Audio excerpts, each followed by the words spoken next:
జై Sriram ex pastor CH Anand మరొక long వీడియోతో మీ ముందుకు వస్తున్నాను. లాస్ట్ వరకు చూడండి, లైక్ చేయండి, షేర్ చేయండి, సబ్స్క్రైబ్ చేయండి. రోజుకొక వీడియో నేను పెడతాను. అంతేకాకుండా అనేకమైన విషయాలు మీకు తెలియజేస్తానని ఎంతగానో కోరుతూ ఉన్నాను. చూడండి, మన హిందూ సనాతన గ్రంథాల్లోని ఆధ్యాత్మిక స్థితి 100% ఉంది. హిందువులు దేవాలయాలు దర్శిస్తారు, కొబ్బరికాయ కొడతారు, అరటిపళ్ళు ఇస్తారు, అగరబత్తులు వెలిగిస్తారు, భక్తి చేస్తారు. కానీ హిందువులు ఏనాడు కూడా హిందూ గ్రంథాలని చదవనప్పుడు వారికి ఏమీ అర్థం కాదు.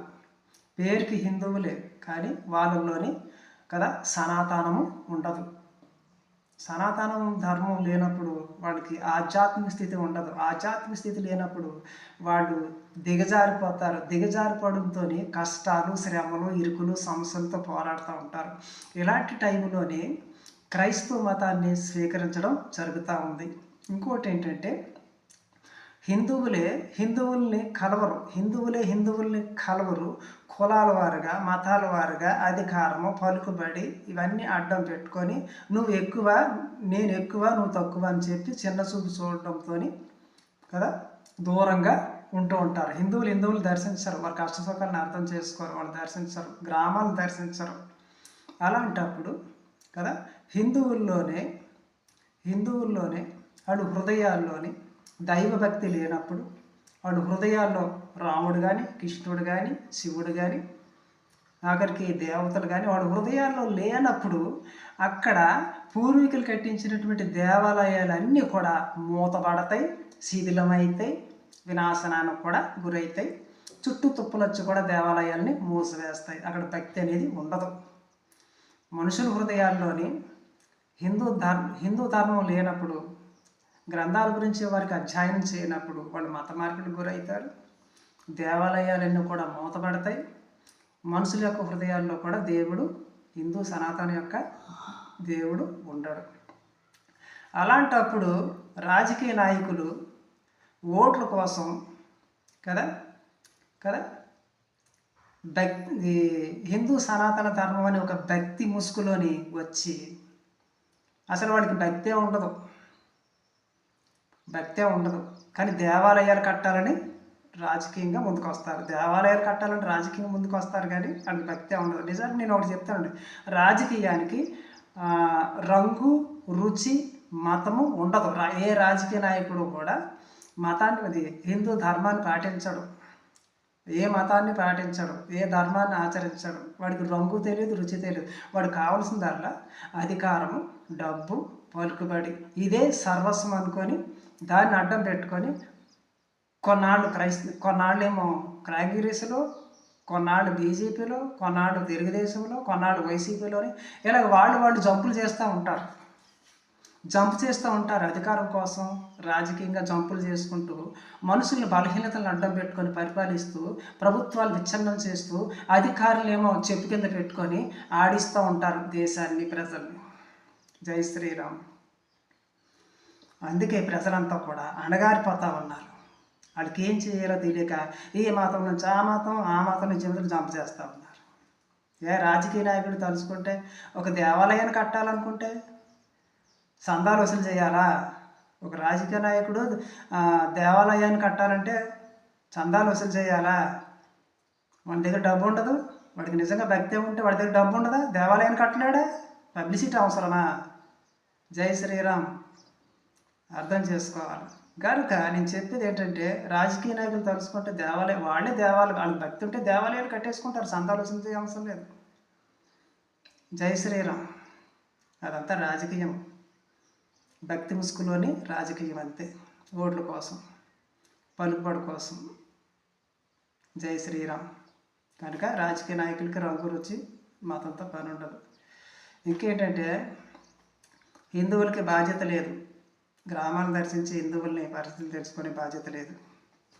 కనుక నాకు ఏమీ లేదు. నేను గ్రామాలను దర్శించి, హిందువులు దర్శించి, వాళ్ళకి మన హిందూ సనాతన గ్రంథాల్లో ఉన్నటువంటి కొన్ని మాటలు ఒక అచ్చు వేయించి పత్రికలు వాళ్ళకి ఇచ్చి, వాళ్ళని పలకరించి వాళ్ళ జీవన విధానాన్ని వీడియో తీసి మన యూట్యూబ్ ఛానల్ అప్లోడ్ చేస్తే ఆ యూట్యూబ్ ఛానల్ ముందుకు వెళ్తుంది, నాకు ఆదాయం యూట్యూబ్ ద్వారా నాకు ఆదాయం వస్తుంది కదా. ఇతరులు నేను అడుక్కోవాల్సిన అవసరం ఉండదు.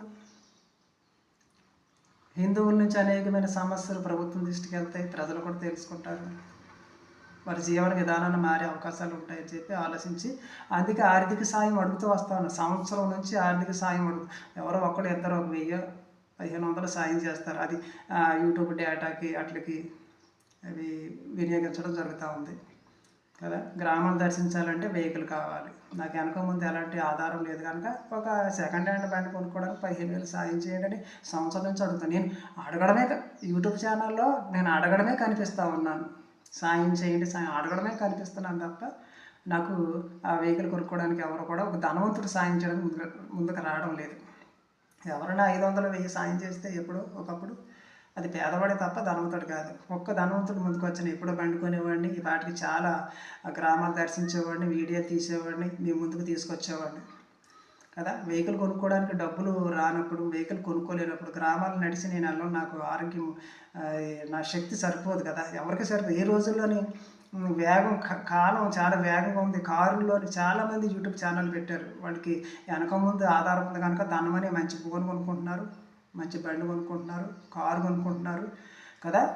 ఒక ఫేస్బుక్ ఉన్న, ఇన్స్టాగ్రామ్ ఉన్న, యూట్యూబ్ ఉన్న, వాళ్ళు ఆ యొక్క వెహికల్ మీద, బండి మీద, కారు మీద వెళ్ళి అన్నీ తిరుగుతున్నారు, వీడియోలు చేస్తున్నారు, దేశాలు దాటేస్తున్నారు, అన్నీ చూపిస్తూ ఉన్నారు. వాళ్ళకి కొంచెమన్నా ఆధారం ఉంది. నాకు ఏ ఆధారం లేదు కనుక బండి కొనుక్కోవడానికి, కనీసం పాత బండి కొనుక్కోవడానికి 15,000 కూడా లేవు కనుక నేను ఏం చేయలేకపోతున్నాను, వీడియోలు పెట్టలేకపోతున్నాను. అలాంటి టైంలో ఎవరో ఒకరు కామెంట్ పెడతా ఉంటారు. మీకు మద్దతు ఇవ్వాలంటే మీరు గ్రామాలు దర్శించండి. నేను చెప్పింది ఏం అర్థమైంది, ఏం కామెంట్ పెడతారు మీరు? నేను గ్రామాలు వెళ్ళి వీడియో చేస్తే మీరు మద్దతు ఇస్తారా?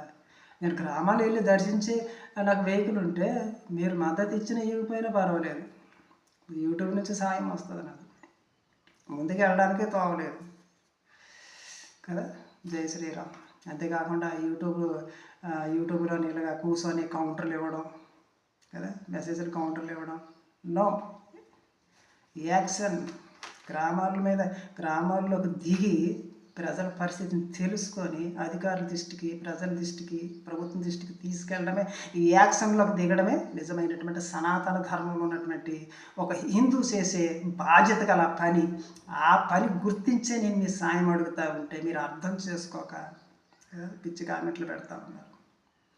జై శ్రీరామ్. ఇప్పటికైనా మీకు నా మాటలు అర్థమైతే, అర్థం కాకపోతే ఇంకా రేపు ఎల్లుండి అవతల వీడియోలు కూడా వస్తాయి చూడండి. మీకు ఈ వీడియోలోనే మీకు నేను చెప్పింది అర్థమైతే ఈ రోజునే ఎవరైనా సరే ఒక 15,000 మీరు ఇవ్వగలిగితే మీ పేరు సనాతన ధర్మంలో శాశ్వతంగా స్థిరస్థాయిగా నిలిచిపోతుంది. మిమ్మల్ని ఎప్పటికీ జ్ఞాపకం చేసుకుంటాను. కింద ఫోన్పే నెంబర్ ఉంది, బ్యాంక్ అకౌంట్లు ఉన్నాయి, దర్శించండి. ఒక్క 15,000, 15 లక్షలు కాదు, 15 కోట్లు కాదు, 15,000 ఈరోజే సాయం చేసి మన సనాతన ధర్మానికి సహాయపడండి. జై శ్రీరామ్.